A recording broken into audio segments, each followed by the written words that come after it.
Cyberpunk Phantom Liberty, mid-tempo. The new course is available at Letsynthesize Academy.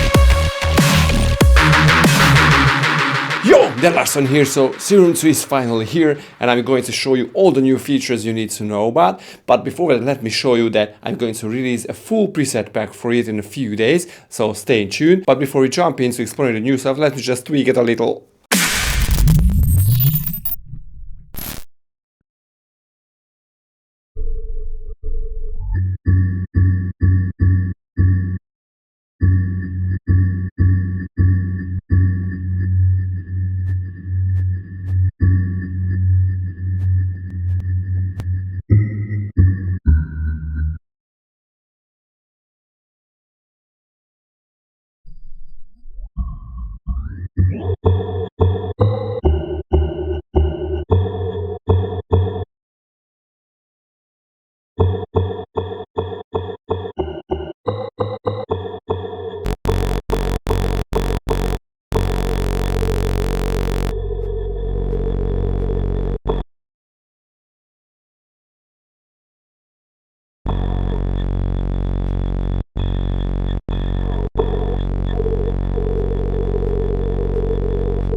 Okay, so the sound sources, as you can see, we have 3 oscillators now, and every oscillator offers a wavetable mode, that is basically what we already know, a multisample mode, that basically is an SFZ player, so you can't really design your own banks, but you can load from the factory ones. So for example, the 808 is a really nice one.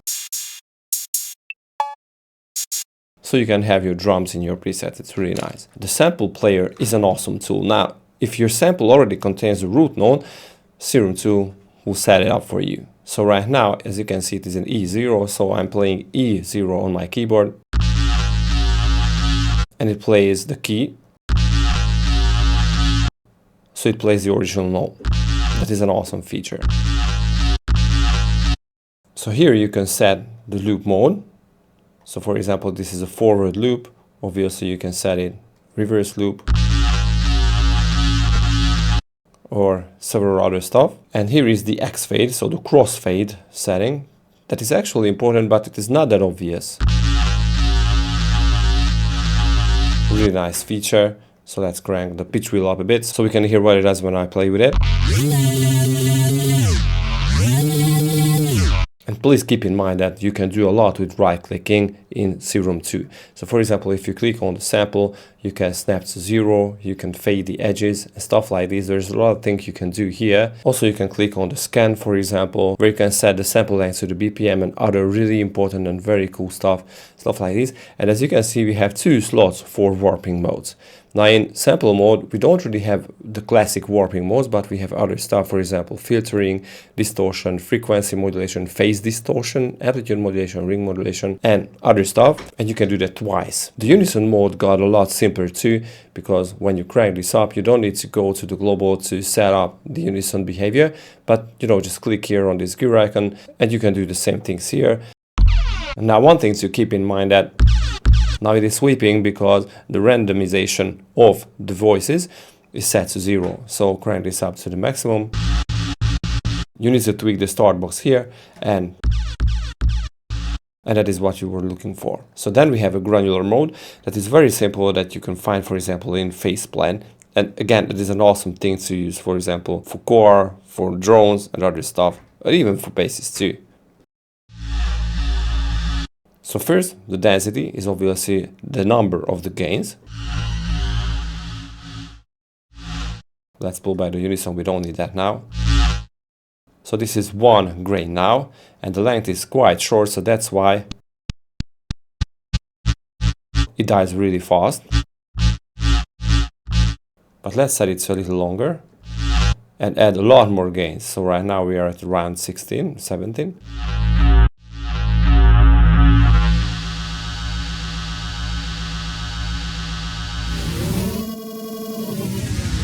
And this bottom row is all about the randomization of the grains. So this is the offset, the randomization offset, the randomization direction, so it goes back and forth, the randomization of the pitch, the randomization of the length, so the lifetime of the grains, the panning, random gains. But you can add the warping modes if you want, if you click on the warp. What is more important though is again the playback mode. So what I love to have, instead of the forward loop or the backward loop, is the manual. So with the position knob,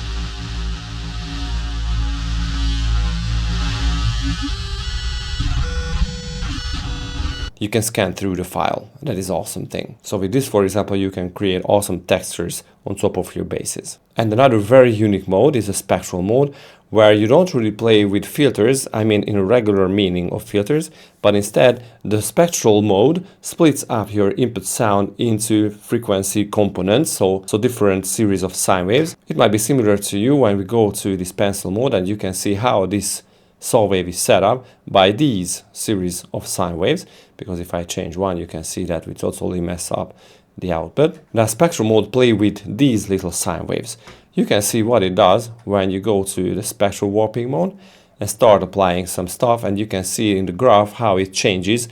So not the entire sound, but the components of the sound.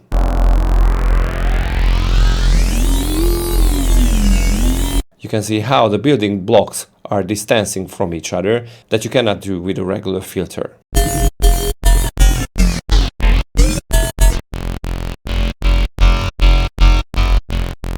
With the snare we are thickening some of the components.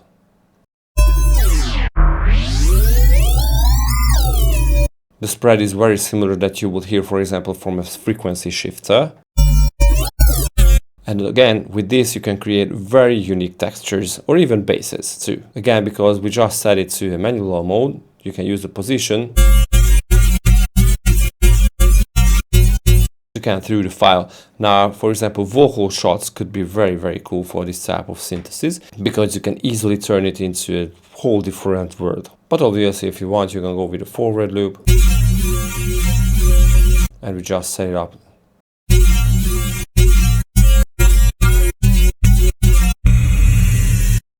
And if you set up a loop, the position knob turns into scan mode, which basically is the speed of the playback.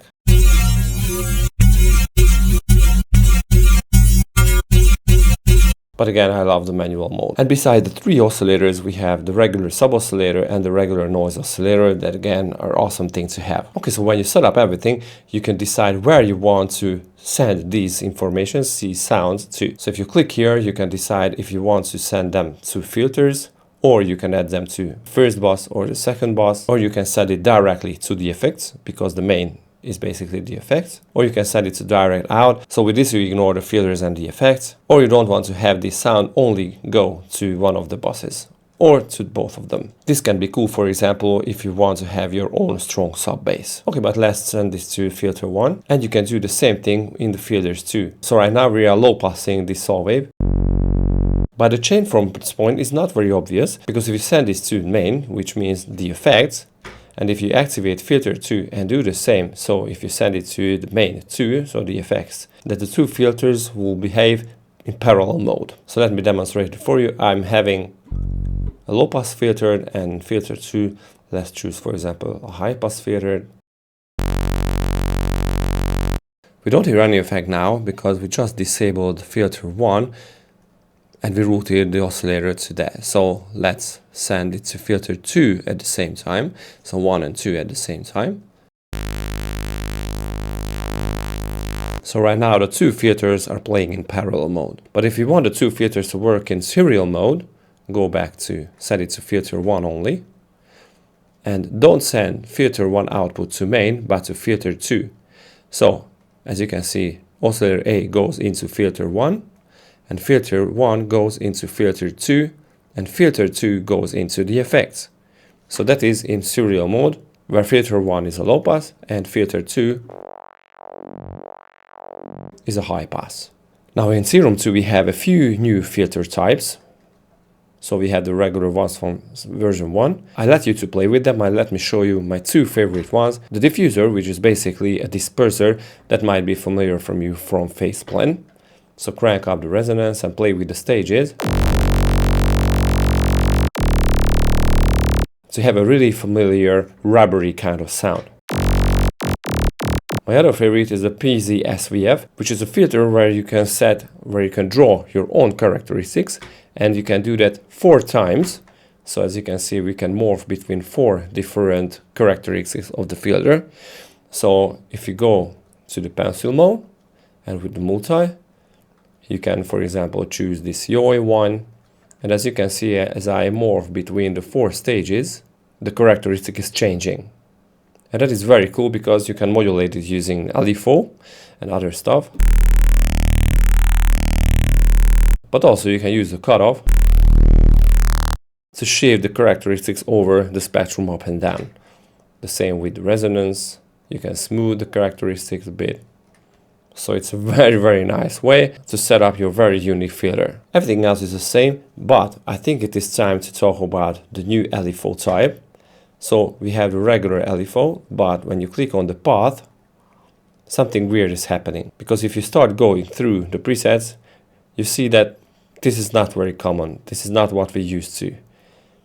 So let's choose this, for example. And when you try to drop it somewhere, you can see that it offers you to choose from X or Y. And that is very cool because from this point you can drop it, for example, on the X-axis of the PZ SVF filter, and the Y, let's drop it there too. It's a little too fast, so pull back the rate.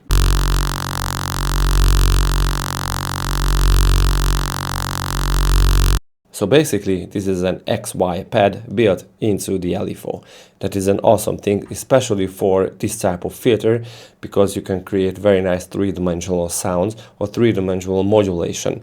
That is awesome. And also the guys put the chaos modulation from the global tab to the LFOs. That is very welcome, and also a sample and hold kind of stuff that can be again very handy. Good news that we have a lot more LFOs than 6 or 8. I think previously we had 8. Right now we have 10. That is awesome. Also we have 8 macros and 4 envelopes, but we have 2 new very cool modules. It's the clip mode and the ARP mode. So if you are on Ableton, you already know about the clip mode.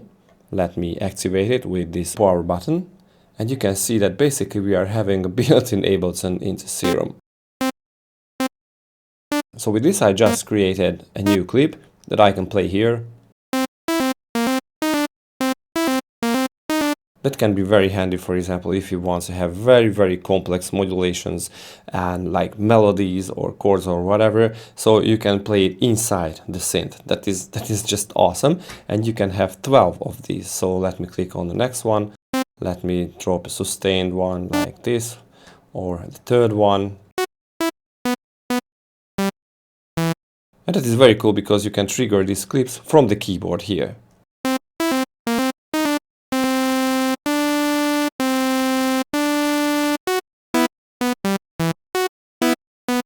How cool is this? And of course you can load in a full bank, which means that all the 12 clips will be filled up with something. So for example, let's go with the chords, do the chords, awesome.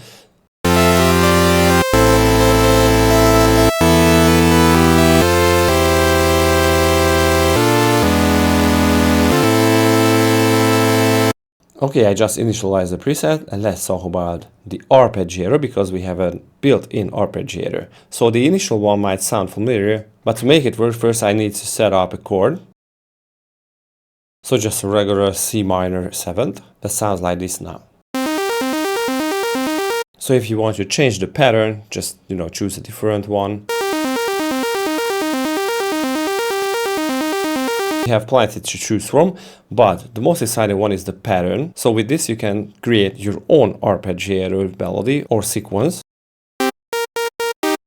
How cool is this? And also, like previously, you have 12 slots to do this. So let's choose a different one. Again, let's go with the pattern, pencil icon.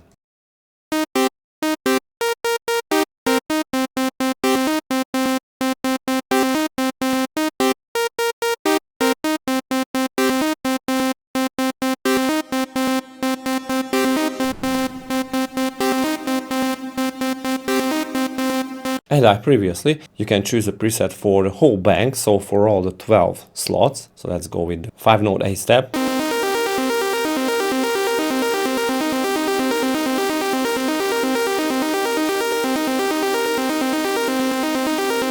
So with this you can play a whole song basically. That is very awesome, coming from only one synth. Of course you can transpose this and set how you want to play it back and how you want to trigger the arpeggiator, and you can choose patterns or presets from this box. I initialize the preset again, and let's talk about the effects. So what's new here is we have 2 bosses, which means that you can have 2 separate parallel mode of processing your sound. So you have the main, where you can just drop a reverb that I did previously.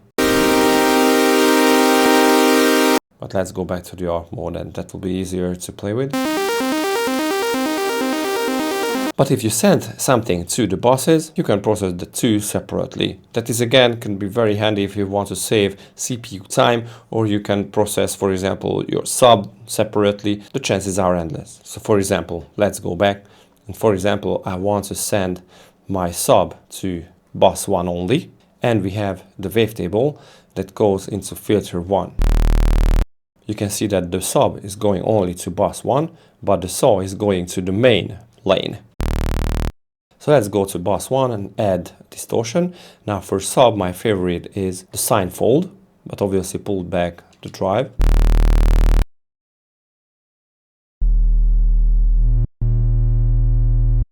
And that creates a really nice and fat sub that unfortunately the sub oscillator on itself cannot provide. But right now it's very nice and fat. Maybe you want to filter it a bit. And let's say you want to affect the saw differently. So let's go to the main and let's add, for example, a filter with the disperser. So let's choose a diffuser, crank up the resonance and add some more stages. And let's add another filter to chop off the lows too.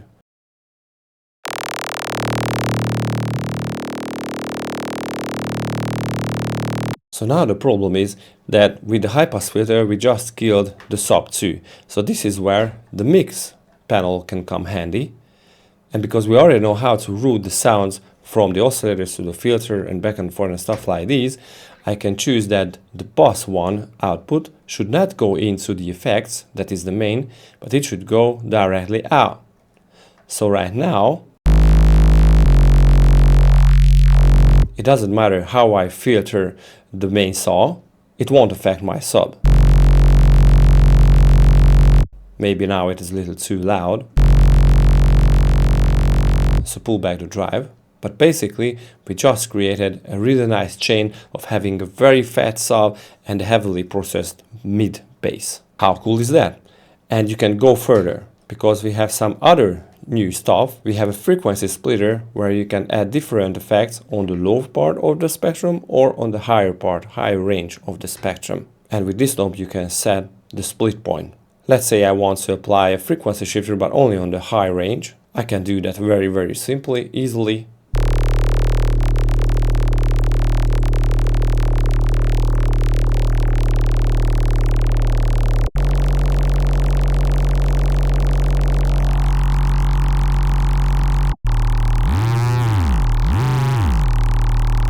And what I love is that you can save the effect chains very easily, so you can load up anytime you want. The guys added the utility tool, so you can pull back the width, you can pan the whole stuff. And also we have a mono bass where you can set the crossover, so where you want to cut the frequency spectrum and where you want to set the bass to make it mono. And what I'm hearing is all the new effects sound a lot better. So for example, the reverb sounds a lot cleaner, a lot more high quality than previously. The whole sounds really nice.